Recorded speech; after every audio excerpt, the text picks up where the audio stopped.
दोस्तों नमस्कार। आप सबको पता है कि दुनिया में सबसे ज्यादा अगर कहीं धार्मिक स्थान है तो वो भारत में है। 140 करोड़ की आबादी का किसी ना किसी धर्म में, किसी ना किसी तीर्थ स्थान में आस्था है। लेकिन दुख की बात तब होती है कि जब लोग आस्था से भरे हुए अपने दार्शनिक स्थानों पे जाते हैं तो वहां पे उनके साथ जो व्यवहार होता है, जिस तरह से वहां पे उनको दिक्कतों का सामना करना पड़ता है, वो वास्तव में बहुत दुखदाई है। सवाल यह है कि क्या राम मंदिर में जहां लाखों श्रद्धालु रोज पहुंचेंगे, क्या वहां का एडमिनिस्ट्रेशन उन श्रद्धालुओं की आकांक्षाओं पे पूरा उतर पाएगा या नहीं। मंदिर की हम बात कर रहे हैं, हम सबकी आस्था उससे जुड़ी हुई है, लेकिन मंदिर तक पहुंचने के लिए जितनी समस्याओं का सामना करना पड़ता है श्रद्धालुओं का, उससे उनकी श्रद्धा, जिस श्रद्धा से वो जाते हैं, उसमें निश्चित रूप से थोड़ी बहुत खटास आ जाती है। क्या योगी सरकार और मोदी सरकार इस बात को ध्यान रखेगी और क्या हम अयोध्या को एक रोल मॉडल के रूप में विकसित कर सकेंगे कि अयोध्या में आने वाले श्रद्धालुओं में किसी भी तरह का नाराजगी ना हो या कष्टों का सामना ना करना पड़े? क्या हम ये सुनिश्चित कर पाएंगे? क्योंकि देखिए, अयोध्या के लिए ना तो पैसे की कमी है, ना पॉलिटिकल इच्छा शक्ति की कमी है। वहां जो राज्य सरकार है और देश में जो केंद्र सरकार है, वो चाहती है कि राम मंदिर एक भव्य मंदिर के रूप में दुनिया में स्थापित हो। लेकिन एक आम श्रद्धालु क्या चाहता है, आज मैं आपके साथ वो चर्चा करूंगा। आप चाहें तो इस वीडियो को शेयर करें ताकि ये जो एडमिनिस्ट्रेशन के लोग हैं, जो पॉलिटिकल सिस्टम के लोग हैं, वहां तक एक श्रद्धालु की आवाज पहुंच सके। मेरा ये कहना है कि मैं दुनिया में बहुत ट्रैवल किया है, भारत के वर्चुअली हर बड़े तीर्थ स्थान को मैंने दर्शन किए, लेकिन दुख की बात यह है कि कोई भी अदर देन दो जगह, गोल्डन टेम्पल अमृतसर और अक्षरधाम, इन दो तीर्थ स्थानों को अगर मैं छोड़ दूं तो वहां बाकी सब जगह पे श्रद्धालुओं के लिए बहुत कष्ट होता है। और किस किस तरह का कष्ट होता है वो मैं आज इस पूरी लिस्ट आपके सामने रख रहा हूं। और ये लिस्ट रखने का पर्पज ही यही है कि जो एडमिनिस्ट्रेशन में लोग हैं, जो प्लानर्स हैं, वो इन बातों का ध्यान रखें ताकि आने वाले दिनों में श्रद्धालुओं को कोई कष्ट ना हो। सबसे पहले जिस बात को हमें ध्यान रखना होगा वो ये कि ज्यादातर जो श्रद्धालु हैं वो सीनियर सिटीजन्स होते हैं। बाकी यंग क्राउड तो जनरली टूरिज्म और मस्ती के रूप में भी जाता है, लेकिन जो सीनियर सिटीजन्स हैं, बुजुर्ग लोग हैं, बीमार लोग हैं, जो कहीं ना कहीं किसी ना किसी रूप में अपनी जिंदगी में दुखी हैं, वो भगवान की श्रद्धा में ज्यादा जाते हैं इस उम्मीद में कि भगवान कुछ तो हमारी हेल्प कर दो, कुछ तो मोक्ष का रास्ता दिखा दो। और ये उचित भी है, क्योंकि समाज में, हमारे संस्कारों में यही कहा गया है कि जो आपकी जिंदगी में हो रहा है उसमें कहीं ना कहीं आपकी, जिसको कहते हैं किस्मत है या डेस्टिनी है, या कुछ भी दुनिया में भगवान की इच्छा के बगैर नहीं होता। तो जब हम इस आस्था में विश्वास रखते हैं और ऐसे लोग जो ऑलरेडी दुखी हैं वो भगवान के पास अपनी तरफ से या तो उनकी शरण में जाते हैं या माफी मांगने जाते हैं या उनसे कुछ एक्सपेक्ट करने जाते हैं कि उनकी जिंदगी में जो कष्ट है वो कुछ कम हो जाए, ऐसे लोगों को अगर एडमिनिस्ट्रेशन से और समाज से और कष्ट मिले और वो भी उन जगह पे जहां पे वो मान्यताएं रखते हैं, तो ये निश्चित रूप से निंदनीय है। इस बात को हमें समझना होगा। दोस्तों, मैं जो कुछ बातें आपके सामने रख रहा हूं और इस उम्मीद से कि आप भी शायद इन बातों से सहमत होंगे, अगर आपके इसके अलावा आपको कुछ और बातें समझ में आती हों आपके एक्सपीरियंस से, तो कमेंट बॉक्स में जरूर लिखिएगा। लेकिन मेरे जो एक्सपीरियंसेस हैं वो मैं आपके साथ शेयर कर रहा हूं। सबसे पहले जो समस्या आती है किसी भी टूरिस्ट डेस्टिनेशन, खासकर जो रिलीजियस प्लेसेस हैं वहां जाने में, वो है ट्रांसपोर्ट फैसिलिटी। बहुत कम फ्लाइट्स होती हैं, बहुत कम रेलगाड़ियां होती हैं, बसों के साधन नहीं होते हैं। तो जब श्रद्धालु जाना चाहते हैं तो वहां तक जाने के लिए, वहां तक पहुंचने के लिए उनको बहुत कष्ट उठाना पड़ता है। आपको रेलवे में जगह नहीं मिलेगी, फ्लाइट में जगह नहीं मिलेगी, बसेस में जगह नहीं मिलेगी, और उसका फायदा यही private transport company, airlines rate बढ़ा देती हैं, बसेस रेट बढ़ा देते हैं। तो गरीब आदमी जो अपने भगवान के दर्शन करना चाहता है वो कैसे जाएगा? हम लोग ये उम्मीद करते हैं कि जनता पैसा देगी, लेकिन ज्यादातर अगर आप श्रद्धालुओं को देखेंगे तो वो गरीब तबके के होते हैं, क्योंकि वो इस मन्नत से जाते हैं, इस उम्मीद से जाते हैं कि शायद उनकी जिंदगी में कुछ तो बदलाव आएगा, कुछ तो सुधार आएगा। और उन्हीं को सबसे ज्यादा कष्ट उठाना पड़ता है जब वो दर्शन के लिए जाते हैं। ना तो वो वीआईपी होते हैं, ना वो वीआईपी पास ले सकते हैं। कष्ट करके अपनी रोजी रोटी छोड़ के दर्शन के लिए जाते हैं, और उनको दर्शन के जाने के डेस्टिनेशन में ही इतनी परेशानियां होती हैं जो वास्तव में दुखदाई है।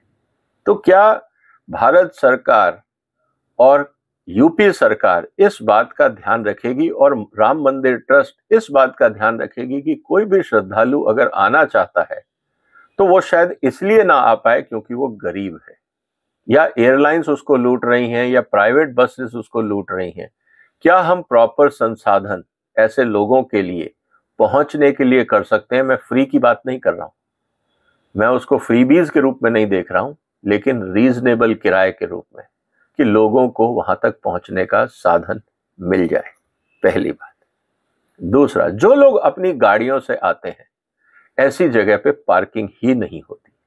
आप कहीं पे भी चले जाइए, आप हरिद्वार चले जाइए, आप इलाहाबाद चले जाइए, आप अगर मैं ये कहूं कि तिरुपति चले जाइए, किसी भी मंदिर में चले जाइए, सबसे बड़ी समस्या है पार्किंग।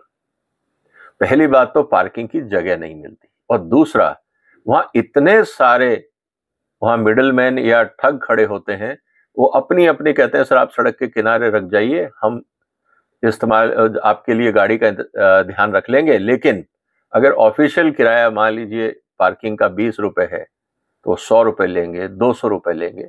और श्रद्धालु जो वहां जा रहा है, जिसका अपना घर नहीं है, साधन नहीं है, वो मजबूरी में उस एक्सप्लॉयटेशन का शिकार होता है। तो क्या अयोध्या में जब लाखों लोग पहुंचेंगे तो क्या वहां पे पार्किंग की व्यवस्था होगी? क्या पार्किंग में जो टिकट्स हैं क्या वो ट्रांसपेरेंट वे में होंगी, या वहां पे भी टाउट्स होंगे, या वहां पे भी अनऑथराइज पार्किंग प्लेसेस होंगे जिससे लोगों को लूटा जाएगा? इस बात को हमें समझना होगा। और अगर पार्किंग कोई जरूरी नहीं है कि मंदिर के बाजू में हो, मैं कहता हूं आप 5 किलोमीटर दूर भी रख लीजिए पार्किंग, कोई प्रॉब्लम नहीं, लेकिन पार्किंग से मंदिर तक क्या हम कोई ऐसी सुविधाएं चला सकते हैं, शटल बसेस पर्याप्त मात्रा में, ताकि वो खचाखच भरी ना हो? क्योंकि सबसे ज्यादा दिक्कत आती है बुजुर्गों को, महिलाओं को, जो लोग अपाहिज होते हैं या डिसेबल्ड होते हैं किसी ना किसी कारण से, उनको सबसे ज्यादा दिक्कत आती है। क्या हम इन बातों का ध्यान रख के कोई लोकल ट्रांसपोर्ट फैसिलिटी डेवलप कर पाएंगे पार्किंग से लेकर मंदिर तक, ताकि जो श्रद्धालु आ रहे हैं उनको अपनी आस्था में किसी और तरह का विघ्न ना पड़े? इसके अलावा जो सबसे इंपॉर्टेंट चीज आती है वो है क्राउड मैनेजमेंट। अगर आप काशी में भी चले जाएं, विश्वनाथ मंदिर, मैं जब पिछली बार गया था तो मुझे 2 घंटे लाइन में लगना पड़ा था, क्योंकि क्राउड मैनेजमेंट का कोई तरीका ही नहीं है। एक ही रास्ता है, आप वहां जाते हैं, अंदर जिस तरह से मिसमैनेजमेंट होता है। इसीलिए मैंने कहा कि किस तरह से क्राउड मैनेजमेंट करना है, मुझे लगता है कि सारे मंदिरों को, गोल्डन टेम्पल और अक्षरधाम, इन दोनों को ढंग से स्टडी करना चाहिए। किस तरह से उन्होंने अपने वॉलंटियर्स को इस्तेमाल किया, किस तरह से उन्होंने वहां पे पाथवेज बनाए, किस तरह से डायरेक्शंस दिए, किस तरह से ओवरऑल क्राउड मैनेजमेंट किया जाता है, मुझे लगता है इस बात को हमें समझना होगा।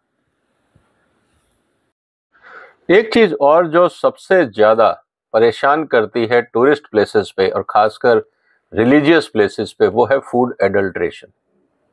सबसे ज्यादा घटिया और मिलावटी खाना अगर कहीं मिलता है तो टूरिस्ट प्लेसेस पे मिलता है, मंदिरों के आसपास मिलता है, मस्जिदों के आसपास मिलता है, कहीं पे भी चले जाइए, क्योंकि वहां पे लोकल पॉपुलेशन से ज्यादा फ्लोटिंग पॉपुलेशन होती है, टूरिस्ट होते हैं। दुकानदारों को भी पता है कि एक बार जब हाथ में पैसा आ गया, बाद में हम जो मर्जी परोसे।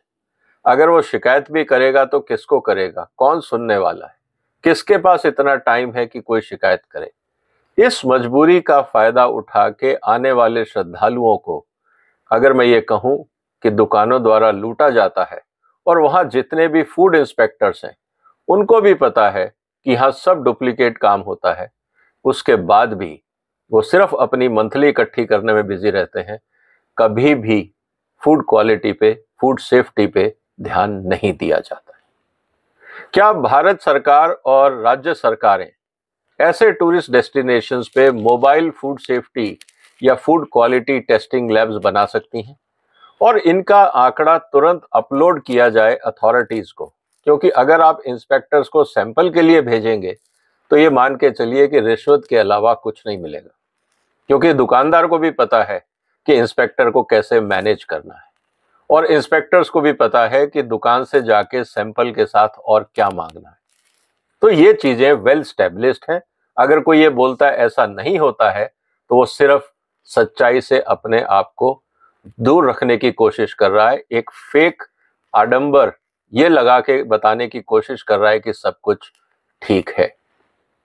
तो इसके अलावा जो एक चीज और जो सबसे इंपॉर्टेंट आती है, खासकर बुजुर्गों के लिए, महिलाओं के लिए और उन महिलाओं के लिए जिनके पास छोटे बच्चे होते हैं, जिनको किसी ना किसी रूप से जो लोग आते हैं उनको शारीरिक दिक्कतें होती हैं, वो है कि पूरे रास्ते कहीं पे भी प्रॉपर टॉयलेट्स का इंतजाम नहीं होता, प्रॉपर रेस्टिंग प्लेस का इंतजाम नहीं होता। होता है तो वो गंदी होती हैं, टूटी हुई होती हैं, उनकी मेंटेनेंस नहीं होती।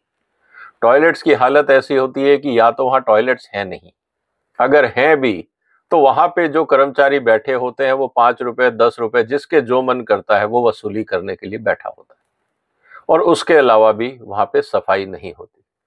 यहाँ तक कि मैं अपना एक्सपीरियंस आपको तिरुपति का बता सकता हूँ कि तमिलनाडु रोडवेज की बसें जो आपको मद्रास से तिरुपति ले जाती हैं, एक बस में अगर 50 पैसेंजर हैं तो एक बाथरूम दिया जाता है नहाने और तैयार होने के लिए। अब जाके स्थिति देख लीजिए।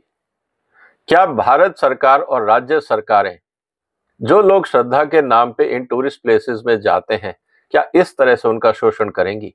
यहां तो हम प्राइवेट की बात छोड़िए, राज्य सरकार की अपनी बसेस, अपने सिस्टम्स, अपने एस्टेब्लिशमेंट ही पैसेंजर्स का शोषण करते हैं। क्यों? ताकि उनको मेंटेनेंस पे खर्चा ना करना पड़े।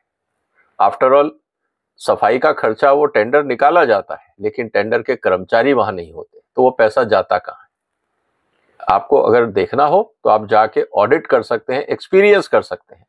आप एक आम आदमी की तरह जाइए, किसी भी, चाहे वो आंध्रा टूरिज्म हो, तमिलनाडु टूरिज्म हो, कर्नाटक टूरिज्म हो, आप उनकी बसें बुक करिए, आप तिरुपति जाइए और एक्सपीरियंस करिए कि आपका क्या हाल होता है। तो कहने का मतलब यह है दोस्तों कि हमने श्रद्धा के नाम पे जो शोषण शुरू कर रखा है उसको हटाने की जरूरत है। इसके अलावा जो इंपॉर्टेंट चीज है वो है कि हर जो बड़ा टूरिस्ट प्लेस है, जैसे अयोध्या की हम बात कर रहे हैं, तिरुपति की बात कर रहे हैं, हम मथुरा की बात करेंगे आने वाले दिनों में, हम काशी की बात कर रहे हैं। कहने का मतलब यह है कि क्या भारत सरकार और राज्य सरकारें जो रास्ते हैं जो मेन मंदिरों तक जाते हैं, क्या वहां पे हर 300-500 मीटर पे एक सर्विस सेंटर बना सकती हैं? सर्विस सेंटर का मतलब यह है कि वहां पे फर्स्ट एड हो, वहां पे अच्छी साफ सुथरी टॉयलेट्स की जगह हो, वहां बुजुर्गों के विश्राम करने की जगह हो, महिलाओं के विश्राम करने की जगह हो। अगर किसी को हेल्प चाहिए, वहां पे कोई चीज खो गई हो, उसको पूछताछ की जगह हो, लॉकर्स हो ताकि लोग अपनी चप्पल रखना चाहें, अपना बैग रखना चाहें, जब हम जाते हैं सिक्योरिटी चेक के लिए, किसी भी तरह का इंतजाम नहीं होता। फिर होता क्या है, मंदिरों के आसपास दुकान वाले तो वो कहते हैं आप यहाँ रख दीजिए, 5 रुपए दे दीजिए, 20 रुपए दे दीजिए, 50 रुपए दे दीजिए, और वहां पे चप्पलों का ढेर लगा होता है, वहीं पे प्रसाद होता है, वहीं पे ही पानी गिर रहा होता है, वहीं पे ही लोग हाथ धो रहे होते हैं, पूरा मैसअप होता है। जब हमें ये पता है कि लाखों लोग श्रद्धालु इन जगह पे आते हैं, तो स्टेट गवर्नमेंट जो इतना पैसा इकट्ठा करती है श्रद्धा के नाम पे, चाहे वो जीएसटी हो, चाहे बस टिकटें हो, चाहे बाकी फीस हो, चाहे मंदिर में एंट्री की टिकट्स भी हैं आजकल, तो ये जब सब हो रहा है तो सुविधाएं क्यों नहीं हो रही? तो मेरा ये कहना है कि क्या भारत सरकार और यूपी सरकार अयोध्या को एक रोल मॉडल के लिए विकसित कर सकती है ताकि वहां पे श्रद्धालुओं को दिक्कत ना हो? इसी तरह से बारिश का समय है, तेज गर्मी का टाइम आता है, गर्मियों के दिनों में सड़कें एकदम गर्म हो जाती हैं, लोग चलेंगे कैसे? आप जूते उतरवा लेते हैं लेकिन अंदर फर्श इतने गर्म होते हैं कि लोग परेशान हो जाते हैं। तो क्या हम कंस्ट्रक्शन में इस तरह का इंतजाम कर सकते हैं कि लोगों को दिक्कत ना हो? अगर आप तिरुपति चले जाएं, बाकी मंदिर चले जाएं, वहां पे जो फर्श है वो इतने अनइवन है, उनकी रिपेयरिंग ढंग से नहीं होती है कि नीचे से आपको कंकर पत्थर चुभते रहते हैं। और खासकर बच्चे जब नीचे खड़े होते हैं तो वो रोने लगते हैं, तो पूरा माहौल एक बड़ा विचित्र सा हो जाता है। कहने का मतलब ये है कि हम लोग कब संवेदनशील होंगे कि जो श्रद्धालु आते हैं, जिस श्रद्धा से वो आते हैं, क्या हम उनको सिर्फ एक एक्सप्लॉयटेशन का साधन मानते हैं? क्या धर्म के नाम पे ये एक्सप्लॉयटेशन होता है? ये राक्षस वृत्ति कब बदलेगी? मेरा ये कहना है कि जो अधिकारी, जो दुकानदार, जो सर्विस प्रोवाइडर श्रद्धालुओं के साथ अगर उनकी श्रद्धा में सुविधा नहीं दे सकते, में विघ्न डालता है, तो क्या हम उसको राक्षसी मानसिकता नहीं बोल सकते? क्योंकि राक्षस ही तो चाहते थे कि लोग देवताओं के पास ना जाएं, भगवान के पास ना जाएं और अपनी श्रद्धा उनसे दूर करें। कहने का मतलब यह है दोस्तों कि बहुत कुछ होना बाकी है। श्रद्धा के नाम पे हेल्पलाइन नहीं होती, लोगों को अगर कोई चीज खो जाती है तो वो कहाँ करें, कोई गाइड करने वाला नहीं होता। आप अगर साउथ इंडिया चले जाएं, वहां आपको सारे के सारे इंस्ट्रक्शंस तमिल में मिलते हैं, ना हिंदी है ना इंग्लिश है। अगर आप इंस्ट्रक्शन दे भी रहे हैं तो श्रद्धालु जो बाकी राज्यों से आ रहे हैं वो कैसे काम करेंगे, उनको क्या पता लगेगा? तो क्या हम इस तरह के कोई एप्स भी डेवलप कर सकते हैं जो अपना जो श्रद्धालु है वो डाउनलोड करे, अपनी भाषा में जैसा चाहे वो उसको पढ़े, इंस्ट्रक्शंस पढ़े, किस रेट, किस चीज के कितने पैसे हैं, पार्किंग कहाँ कहाँ अवेलेबल है, वहाँ के क्या चार्जेस हैं, ऑनलाइन पेमेंट, क्या सारी चीजें आज हम ऑनलाइन नहीं कर सकते? कहने का मतलब बहुत सिंपल है दोस्तों, सब कुछ पॉसिबल है। क्या इच्छा शक्ति है? जिन अधिकारियों को वहां बैठाया जाता है, जिन लोगों को वहां पे टेंडर दिए जाते हैं कि आप ईमानदारी से काम करें, जब वो ही वहां पे सिर्फ लूटमार की मानसिकता से जाएंगे, एक्सप्लॉयटेशन की मानसिकता से जाएंगे, अधिकारी अपना काम पूरे रूप से नहीं करेंगे, तो श्रद्धालुओं का तो शोषण होगा ही। कौन जिम्मेवार है? क्या ये बात सही नहीं लगती? Here the church far from the God. मतलब जो अधिकारी जितना टूरिस्ट प्लेस पे अपॉइंटमेंट रहता है, उसकी वहां नौकरी रहती है, जिन कर्मचारियों और ठेकेदारों को वहां काम मिलता है, वो सिर्फ लूटमार में लगे रहते हैं। वहीं मंदिरों के आसपास ही भगवान की आदर्शों के खिलाफ काम हो रहा होता है। ये क्या हो रहा है? कहने का मतलब ये है कि मुझे लगता है कि सारे मंदिरों के लिए भारत सरकार को एक आचार संहिता लगानी चाहिए। वहां जो पुजारी हैं और जो वहां पे धार्मिक संस्थाएं हैं, जैसे हिंदू धर्मों के लिए आज हमारे पास मान लीजिए विश्व हिंदू परिषद है या आरएसएस है, जो चाहती है हिंदू धर्म प्रमोट हो, वो क्यों नहीं जिम्मेवारी लेते कि यहाँ पे जो धार्मिक स्थल है उनका मैनेजमेंट ढंग से हो? आप तमिलनाडु के मंदिरों का हाल देख लीजिए, बहुत बुरा हाल है मैनेजमेंट के नाम पे। और दूसरी तरफ तिरुपति में बहुत पैसा आता है लेकिन मैनेजमेंट कितना खराब है। सिर्फ बैरिकेडिंग लगा के क्राउड मैनेजमेंट करने को अरेंजमेंट नहीं कहा जाता। तो कहने का मतलब यह है दोस्तों कि आस्था के नाम पे इस देश में बहुत शोषण होता है। जो हाई कोर्ट ने कहा वो बिल्कुल सही है, सबरीमला में जो अरेंजमेंट करना है वो जरूरी है। क्या इस तरह की एक यूनिवर्सल गाइडलाइन पूरे देश के मंदिरों के लिए लागू नहीं हो सकती? आपका क्या सोचना है दोस्तों? कमेंट बॉक्स में लिखिए।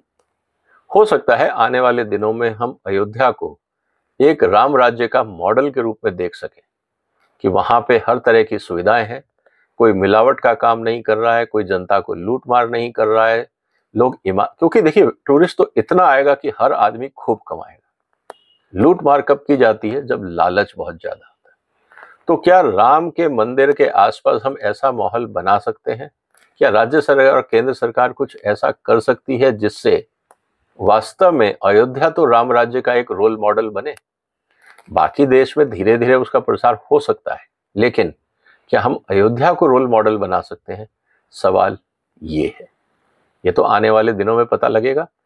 क्या राज्य सरकार और केंद्र सरकार आज से इसकी तैयारी कर रही है? अगर कर रही है, इंफ्रास्ट्रक्चर बन रहा है, पैसा लग रहा है, लेकिन लोगों की, जो वहां लोग ऑपरेट कर रहे हैं, उनकी मानसिकता को सुधारने के लिए क्या प्रयास किए जा रहे हैं, ये कहीं नहीं दिख रहा है। आप अपने सुझाव भी कमेंट बॉक्स में लिख सकते हैं दोस्तों। फिर मुलाकात होगी एक और महत्वपूर्ण मुद्दे के साथ। आप इस वीडियो को शेयर कर सकते हैं, इस चैनल को सब्सक्राइब कर सकते हैं। अपना ध्यान रखिएगा। फिलहाल वंदे मातरम।